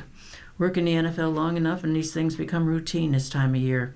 However, now things are different for Brady. His promotion from offensive coordinator to head coach last month has brought in with it some new opportunities. It's unique because I'm getting to sit in these defensive meetings, Brady said Tuesday. That's what's been a lot of fun, as I understand what it's like going against these defensive backs, going against these defensive ends. Well, now getting to sit in the formal interviews and see kind of what makes them tick, the personalities. I'm so used to offensive line personalities, and now I'm getting to see the defensive line personalities in these interviews. One of the other new things for Brady on Tuesday was actually talking to the media at the Combine. That's reserved for general managers and head coaches throughout the league, meaning Brady had a place beside podium number 7 inside the cavernous Indianapolis Convention Center. No longer will Brady be asked questions specific to running the Bills' offense. Now he'll face questions on any number of topics. One that emerged from his first session with national reporters present is how it's year 1 for the Bills under his leadership. He made that point on more than one occasion. While that's true, it's different than year 1 for many NFL coaches, for many NFL teams that make a change at head coach. Usually it's done because a team has struggled to win enough games. The Bills, of course, have done a lot of winning under the last 9 years with Sean McDermott, just not enough of it when it counts in the postseason. For a franchise that has made it to the divisional round of the playoffs the past 6 years, Brady does not have the luxury of a long runway. He'll be expected to win, and big, right away. When I say year one, I understand it's year one, but we're not coming in with a rebuild, Brady said. It's more of a year one in the sense of our day-to-day is not going to be the same. Just because of how we did things before isn't going to be how we're doing it. I mean this in complete respect. It's not just Sean McDermott out, Joe Brady in, and we're just business as usual. Sitting in the big chair is new for Brady, and it comes with other significant changes. While he's worked with a lot of people in the organization, he's not previously been tasked with knowing how everything works. He is now. It's true, beyond just the coaching staff, he has different obligations now, from dealing with the media to how he works with the business side of the team. Whether they were thinking it or not, I'm sure there were some people in the building who were like, well, we know Joe, Brady said. Downstairs, business, whatever it is. Well, at least we know what we're expecting. It's like, look, that's not the case. There's going to be differences and changes, daily schedule, planning, all that stuff. One of Brady's first priorities as head coach is to communicate that just because something has been done a certain way in the past doesn't automatically mean it's going to continue to be done that way in the future. In that regard, it's similar to the approach the Bills took to the coaching search. One of Brandon Beane's goals, as a newly appointed president of football operations, was to evaluate every prospect on a level playing field, whether they were completely new to the organization or, like Brady, a known commodity. A big reason why Brady got the job was selling the search committee on his vision for the franchise moving forward. That comes with changes big and small. When players report back for the start of voluntary off-season activities in early April, it's fair to expect there will be new signage in the building. Meeting rooms will be set up differently. Lunchtime might be new. Practice routines will be altered. I think his thing is like, let's walk in like this is fresh, new approach for how we want to build this team, for how we want to do our day, Beane said. I'm sure there will be some nuances in his scheduling. It's not going to be all right, one person in, one person out, and we do everything the same. Larry? Thank you, Linda. Refreshed Sabres are ready to go back to work. In a normal NHL season, there might be a few days for an all-star break. But in an Olympic year like 2026, it will be 20 days between games when the Buffalo Sabres hit the ice Wednesday night at Prudential Center against the New Jersey Devils. The Sabres are 21-5-2 in their last 21 games as they start a 3-game road trip that also goes to Florida and Tampa Bay. Can they just pick up where they left off? We should be excited. We're in a good spot, said Sabres coach Lindy Ruff. We've worked hard to get where we're at, and now you've got to deal with that. We've earned the right to be in this grind, and we're going to be in for the rest of the year. It's a long break, kind of a weird feeling, almost being in February and having close to 3 weeks off, added defenseman Bowen Byram. You just try to stay in as good a shape as you can. It's also important to get away, get your mind off things, let your body heal, and rest naturally on its own. Get some sun, too. The Sabres had played 15 games in 26 days when the first part of their season ended with their 5-2 loss to Pittsburgh February 5th in KeyBank Center. And Wednesday, they'll return will be the first of 10 games in the next 18 days. But now the club can attack that schedule refreshed. I think most of our team was starting to feel pretty worn down by the last few games before the break there, Byron said. I think most of the teams in the league were feeling that way. I think it will help our group a lot. Wahlberg gets the call. The Sabres gave 2023 second-round pick Anton Wahlberg, 20, his first NHL call-up Tuesday, summoning him from Rochester. Was ostensibly a move to hedge against the possible absence of Tage Thompson from Wednesday's game while the Sabres' top forward attends Team USA festivities in Washington. The 6'4" Wahlberg has 6 goals and 19 assists with a team-high rating of +12 in 47 games with the Mercs. Though injuries and call-ups, he has spent some games as the season as Rochester's #1 center. Wally has done an incredible job as a 20-year-old, while Josh Dunn and Noah Ostlund have been up, Rochester coach Michael Leone said last week. And then, when Helly Kenstahelenis, was up. He was our top guy in the middle at 20. His plus-minus has been at around 15, and he's a heavy player. He's come a long way in 2 years. Byron and former Avs teammates.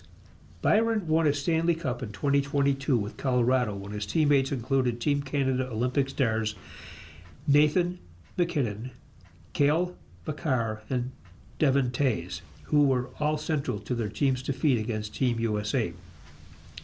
MacKinnon missed an open net in the gold medal game and was burned by Columbus' Zach Werenski in a puck battle on Jack Hughes' overtime goal. Makar and Toews got toasted by Minnesota's Matt Boldy on USA's first goal, and Toews was robbed with an all-time paddle save by American goalie Connor Hellebuck that would have put Canada ahead. So with all those negative results, now much of a chip on their shoulder will the trio play with the league-leading Avalanche? Those guys always play with some sort of chip on their shoulder. I don't think those guys like to lose very much, said Byram, a Vancouver native who was cheering hard for Canada. It's a tough way for the tournament to end. I felt like it was Canada's best game. It was a blast to watch. As for McKinnon's missed chance, Byram said, a lot of the time that goes in, but sometimes for whatever reason, things happen. They had a lot of chances and created a lot. Thank you, Larry. Knox's value to team may affect decision by Bean. Brandon Bean believes the Buffalo Bills tight end Dawson Knox brings more to the team than just his on-field production. When you're talking about a guy like Dawson and what he brings, it's also the value in the locker room off the field, Bean said. But Bean, the Bills' general manager and president of football operations, still has to put a value on these intangibles. And with Knox set to count $17.8 million against the cap next season, Bean has to make some decisions. He has a tough number as we go into the season, Bean said Tuesday of Knox, and so we've got to figure that out. Bean said that Knox came to Bean's office to talk the day after the season ended. Bean also noted his good relationship with Knox's agent, Chase Callahan. In both cases, Bean thinks the conversations begin with trust and honesty. We've had some dialogue, Bean said. We're not to the point where we need to do anything yet. We'll continue those. We know, like many decisions we know we're down to a couple of weeks to make those. And so there's no answer, there's no resolution in the next 24 hours or anything like that. But the discussions have happened and they'll continue. If Knox were to take a pay cut, Bean said the numbers would still have to make sense for the tight end. Everyone wants to feel respected and their worth, and he knows his role in this team, Bean said. And so we'd be crazy not to want Dawson Knox back. We know we have to make it work for him and work for us. And so it's TBD, and at this point again, it's like it is with some other players. Brown's contract restructured. The Bills have restructured the contract of right tackle Spencer Brown, Bean said. Bean estimated that the move would save about $10.4 million against the salary cap. Brown, 27, signed a 4-year, $72 million extension with the Bills in 2024 to keep him under contract through 2028. Given his age and his performance, Brown was a likely candidate for a contract restructure. Bean noted that there could be other players that he would also restructure their contracts. As we did with Spencer Brown, we've already kicked the can down the road on some money there, Bean said. We may have to do that with someone else. Still, there's a balance for the Bills' general manager. But I want to be mindful, as I tell you guys, I don't want to put too much of that down the road to where we walk into a year and we've got a major problem just to get under, and now we're just cutting players just to get to the draft, and we're really fielding a team that's not set up for success, Bean said. So those are decisions we've got to continue to make. There's lots of different ways to do it. And injury updates, Bean said a defensive end Michael Hotek, Achilles, defensive end Landon Jackson, knee, and kicker Tyler Bass, pelvis/groin, have been spending time in Orchard Park as they rehab from their respective injuries. All three landed on injured reserve this season and did not return. Those guys are all around and they're all rehabbing, Bean said, and I don't have dates or timelines. I would say Tyler is the closest from the sports hernia. The other guys would be into the spring, but they're there. Larry? Thank you, Linda. Defense, staying with football, defense with 3-4 scheme becomes a priority for former offensive coordinator. Indianapolis. For the first time since he was fresh out of college linebacker coach at William & Mary, Joe Brady is spending most of his time in defensive meetings.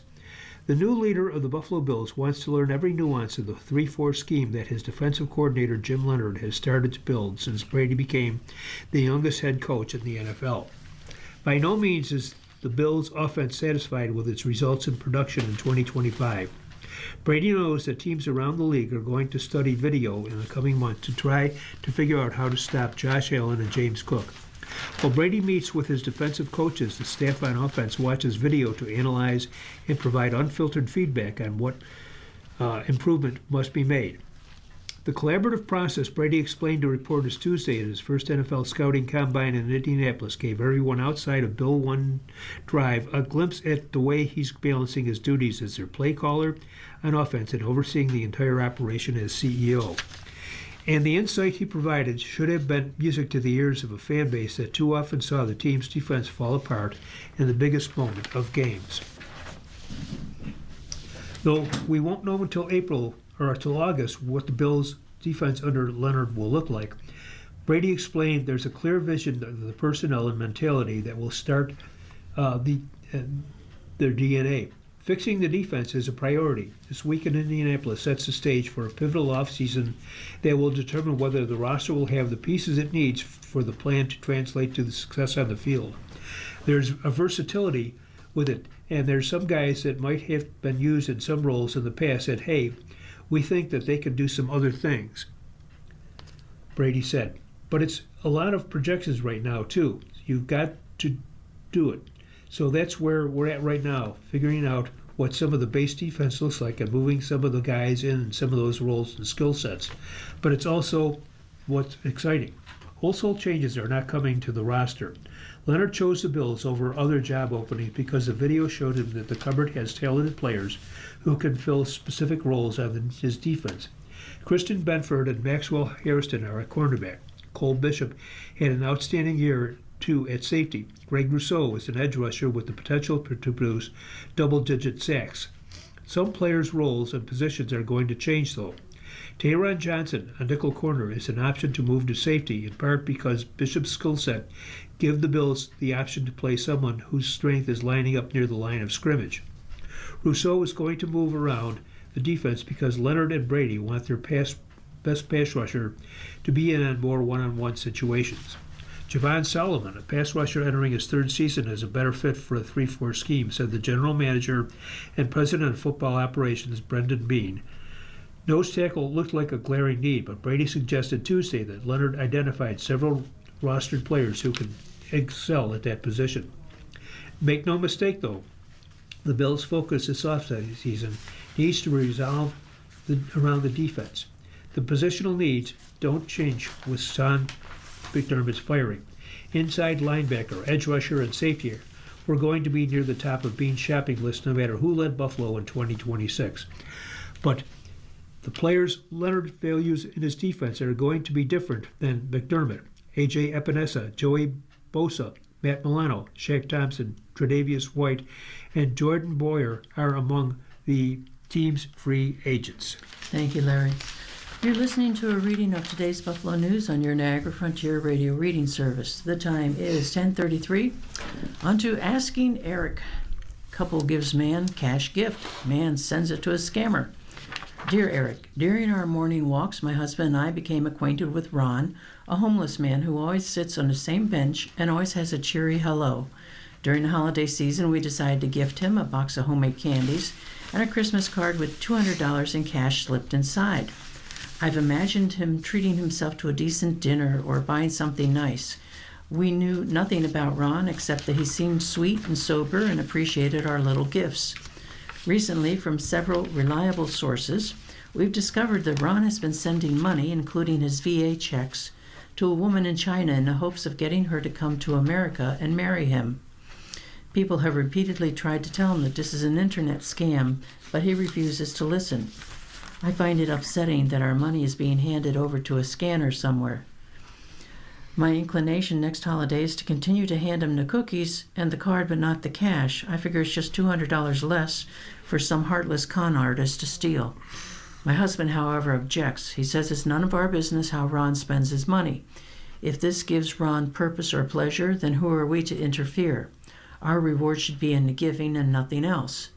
My compromise is to give Ron a gift certificate, perhaps to a grocery store, but my husband feels that even this safeguard is too judgmental. What is your opinion? From the Christmas Judge. Dear Judge, we don't get to choose how other people make use of our gifts, especially strangers. Since you don't have a relationship with Ron beyond these very generous gifts, you're not in a position to safeguard him. I'm not wagging my finger, but it's notable that you know nothing about him and you heard about the supposed scam from others, not from Ron.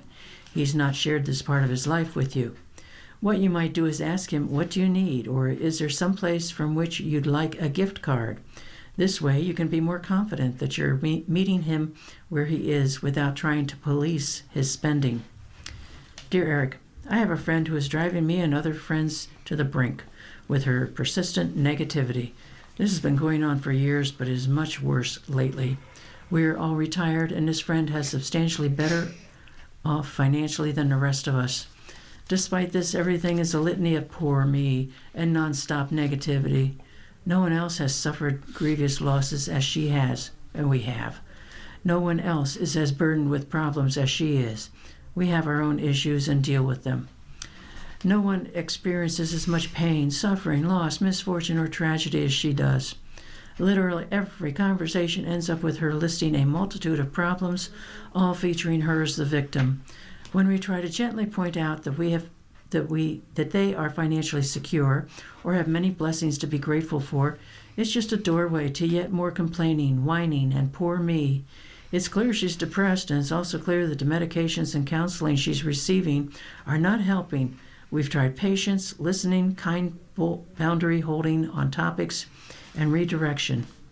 It's to the point where some friends have stepped way back from the relationship, and where several of us are questioning why we continue on. This woman can be kind, generous, and caring, but rarely, and there's little joy in any of our relations with her. Help, please, from overwhelmed by negativity. Excuse me. Dear Overwhelmed, it sounds like you've been very empathetic toward your friend while also communicating in many different ways what you need from her. One of the tactics that strikes me is boundary holding. Presumably you've said to her, complaining about that subject is not something I'm able to listen to right now, or something like that. And presumably she's ignored that. When people aren't willing or able to honor the boundaries we've set, it often becomes necessary for us to take a step back. You can tell her this. Indeed, while it may be uncomfortable, it's better to be upfront than to drift away. You can tell her that you care about her and you value your friendship, but specific parts of it aren't working for you right now and you need to take a break. In all likelihood, this will be added to her list of complaints, but there's a chance that she'll hear what you're saying and try to change her behavior. Her outlook may not change, but right now the substance of your friendship, at least from your perspective, is all negative. She can choose other things to share. Larry?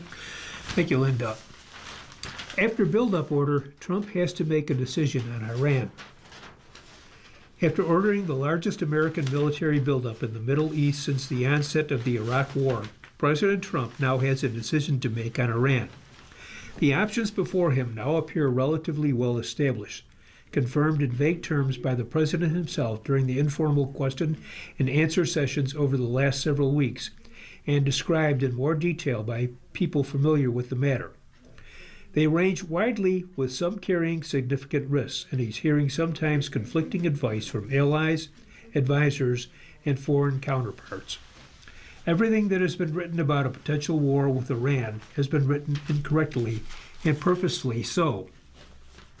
Trump declared on Truth Social on Monday, "I am the one that makes the decision. I would rather have a deal than not, but if we don't make a deal, it will be a very bad day for the country and very sadly, its people." Less clear is what precisely Trump is looking to accomplish. It's also a bit of a mystery why he is considering action right now, or what legal authorities he might rely upon to launch the second attack on Iran in the span of 8 months. He made little attempt to build a public case for or against the potential war. Behind the scenes, Trump is hearing differing opinions on whether to order new strikes or, given the serious risk of becoming mired in a prolonged conflict, allowing diplomatic efforts to continue. Here are the paths Trump is considering and how the administration is thinking about each one. Let diplomacy play out. The top White House officials continue to say Trump's preference is to secure a deal with Iran that avoids any type of military confrontation. His envoy, Steve Witkoff, and son-in-law Jared Kushner have been conducting indirect talks with Iranian officials over the last several weeks and will return to Geneva on Thursday for another round. Both men have encouraged the president to allow time to see whether a deal is possible, though Witkoff said Saturday that Trump is curious as to why Iran isn't captured in negotiation. Each side has drawn red lines, and some directly conflict. Trump says Iran should not be allowed to enrich any uranium. Iran says it is right and insists its nuclear program is only for peaceful purposes. The Iranians are still working on a proposal that might bridge that gap and expect to share it with mediators from Oman before Thursday's high-stakes talks. According to a source familiar with the matter, this Thursday will decide everything, a war or a deal, said a regional source familiar with the talks. Trump launched surprise strikes on Iran's nuclear program last year ahead of another scheduled round of U.S.-Iran talks. But this time, regional sources expect the president's team will go to the table in Geneva before taking any military action based on discussions with U.S. officials. Still, days before the talks, it did not appear the Iranian proposal would include a commitment to zero uranium enrichment, sources said. The demand has long been a non-starter for Ayatollah Ali Khamenei, the supreme leader of Iran, who will approve or veto any deal. Iran's foreign minister, Abbas Araghchi, made clear on Sunday that zero enrichment was not on the table. We have developed this technology by ourselves, by our scientists, and it's very dear to us because we have paid a lot. We have paid a huge expense for that, Araghchi said on CBS. This is now a matter of dignity and pride for Iranians, and we are not going to give it up. Furthermore, based on discussions with Iran in recent days, it does not appear the region is prepared to make any offers to the U.S. that are substantially different from what was discussed between the two sides last year leading up to the U.S. strikes, a source said. Still, both the U.S. and Iran seem to be trying to be more creative in negotiations. A second regional source familiar with the matter said, but questions remain about whether a deal can be reached. One idea that has been floated is allowing Iran to enrich very small amounts of fuel with guarantees they be used only for medical purposes, but there was also an idea discussed during unsuccessful diplomatic talks last year. I think the Americans are waiting for the right answers from the Iranians. I don't know if the Iranians can come up with the right answers that Americans are expecting, the second regional source said. A limited strike to force deal-making. Trump may order a targeted attack on select military sites inside Iran to pressure the country's leaders into agreeing to an accepted deal, demonstrating U.S. threats of action are real. The targets could include ballistic missile sites, facilities connected to Iran's nuclear program, or buildings used by the Islamic Revolutionary Guard Corps, IRGC. Trump on Friday confirmed a limited strike was something he was weighing. Whether such an action would convince Tehran to make a deal or harden its resolve to resist U.S. diplomacy is a matter of dispute. Any strike inside Iran also risks retaliation toward U.S. assets in the Middle East, something officials have repeatedly warned Trump about during briefings over the last weeks. Iran has warned that American military bases could become targets if it is struck. The country did not retaliate after June's strikes on its nuclear facilities, though no American troops were killed. U.S. military personnel in the region are prepared to execute a range of operations should Trump give the order. The U.S. military has the assets in place to carry out any of the potential strike options and has been making logistical preparations in the event Trump gives a final order, according to a source familiar with the planning. That includes mapping out the specific weapons that would be used at various target sets and running through the timing of potential aircraft sorties based on the plans that have been drawn up, the source said. A larger strike going after the regime. If diplomacy fails, Trump could launch a far larger operation meant to topple the Iranian regime. There is already plenty of firepower positioned around Iran to carry out even the most extreme options available to the president, according to a source familiar with the matter. That could include a series of simultaneous strikes against various targets, or multiple waves of strikes, the source said. Those targets could include a mix of Iranian leaders or components tied to the regime or military personnel and installations, including air defenses, missile production sites, and nuclear facilities. The IRGC, whose mission is to preserve Islamic rule in Iran, will almost certainly be targeted in any military operation, the source said. More complicated would be the question of how to target government or self-appointed religious leaders. Chairman of the Joint Chiefs of Staff, General Dan Kane, and other military leaders have raised concerns about the scale, complexity, and potential for U.S. casualties that could result from a major extended military operation against Iran, according to multiple sources familiar with the matter. He and others inside the Pentagon have also warned about the potential strain such an operation would put on service members and assets deployed in the region, as well as how a protracted military campaign could further impact U.S. weapons stockpiles, particularly as it relates to arms used in support of Israel and Ukraine, the sources said. It was not immediately clear to what extent Kane has raised these concerns to Trump directly, but the president said in a Monday Truth Social post that Kane, like most of us, would like not to see a war. But if a decision is made on going against Iran at a military level, it is his opinion that will be something easily won. Thank you, Larry. Source says Hesketh gives AI firm deadline over unlimited use of tech. Defense Secretary Pete Hegseth gave Anthropic's CEO a Friday deadline to open the company's artificial intelligence technology for unrestricted military use or risk losing its government contract, according to a person familiar with their meeting on Tuesday. Anthropic makes the chat box Claude and remains the last of its peers to not supply its technology to a new U.S. military internal network.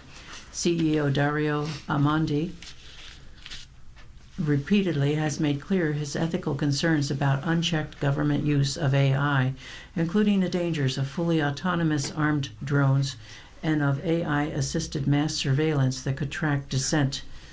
Pentagon officials also warned they could designate Anthropic a supply chain risk or use a Defense Production Act to essentially give the military more authority to use its products, even if it doesn't approve of how they are used, according to the person, who was not authorized to comment publicly about the meeting and spoke on a condition of anonymity.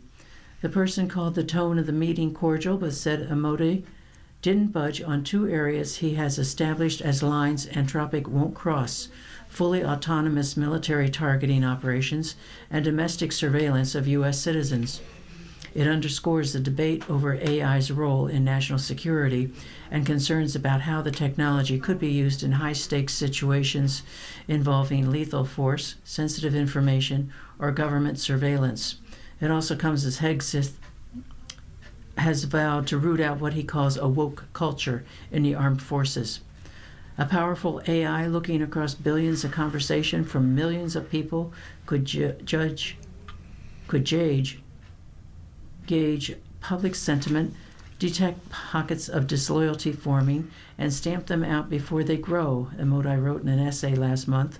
The Pentagon did not immediately comment on a development, which was reported earlier by Axios. A defense official had earlier confirmed the meeting between Hesketh and Amodi. First for approval, the Pentagon announced last summer that it was awarding defense contracts to 4 AI companies: Anthropic, Google, OpenAI, and Elon Musk xAI. Each contract is worth up to $200 million. Anthropic was the first AI company to get approved for classified military networks, where it works with partners like Palantir. The other 3 companies, for now, are only operating in unclassified environments. By early this year, Hesketh was highlighting only 2 of them, xAI and Google.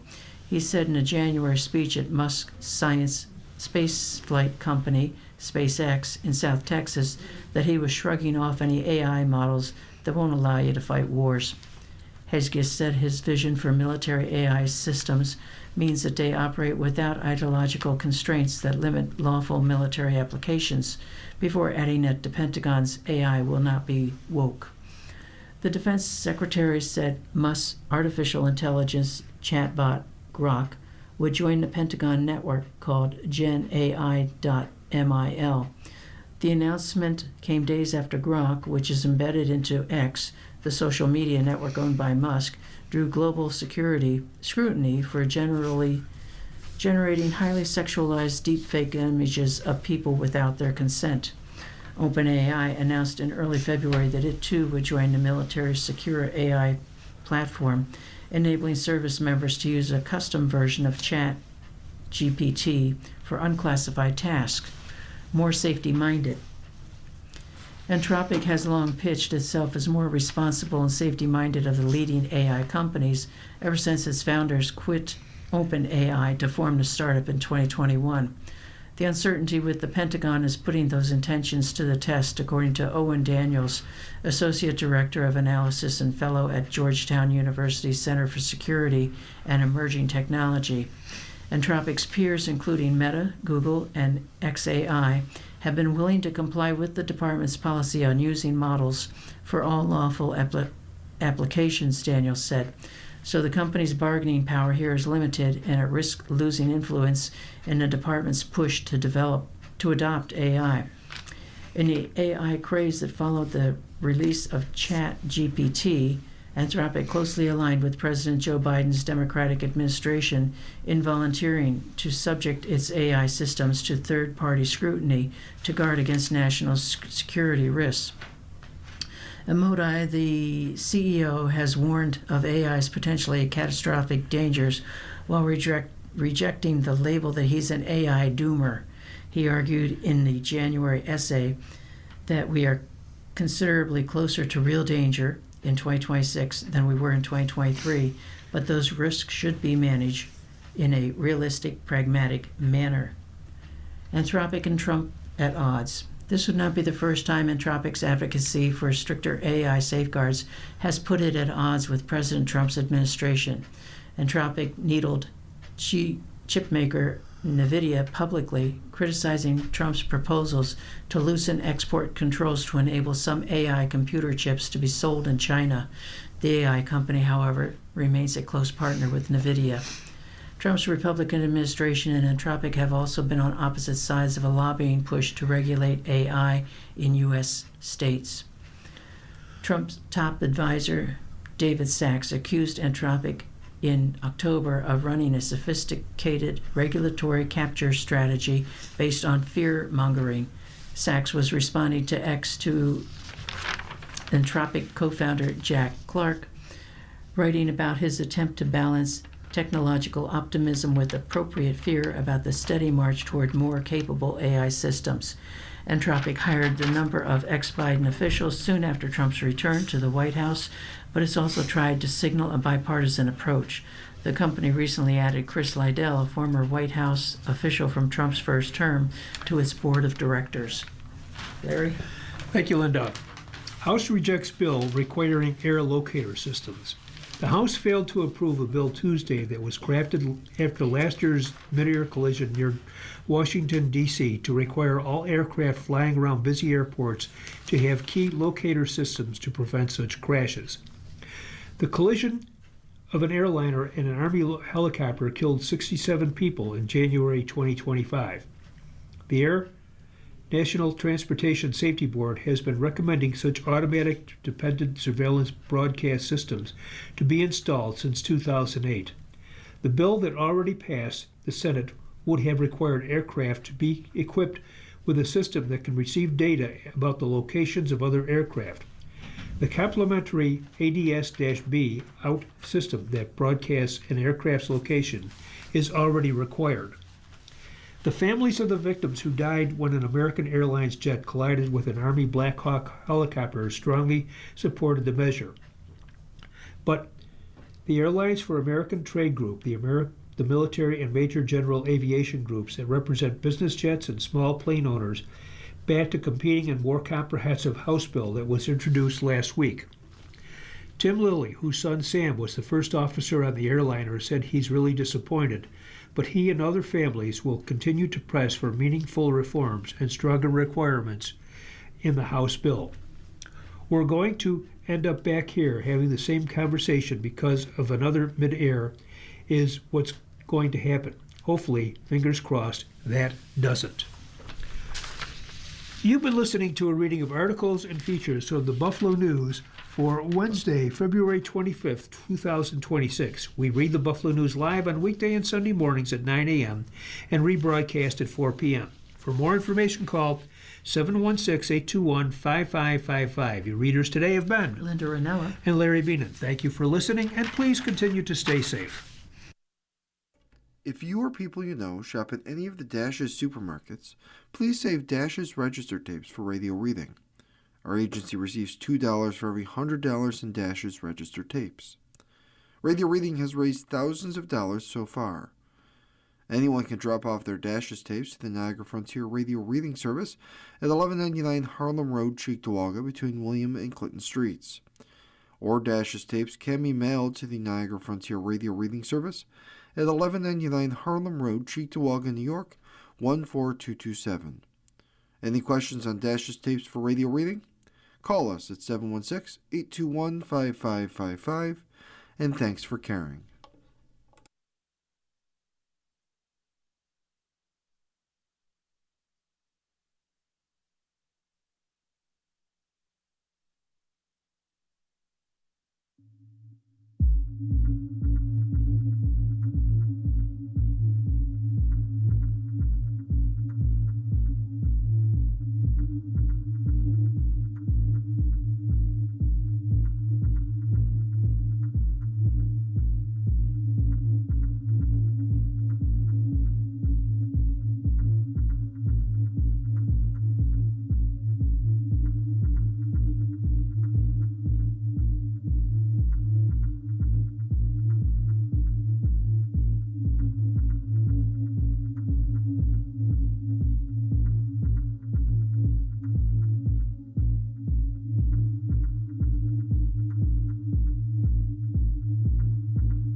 following program is intended for listeners who are blind, have low vision, or have another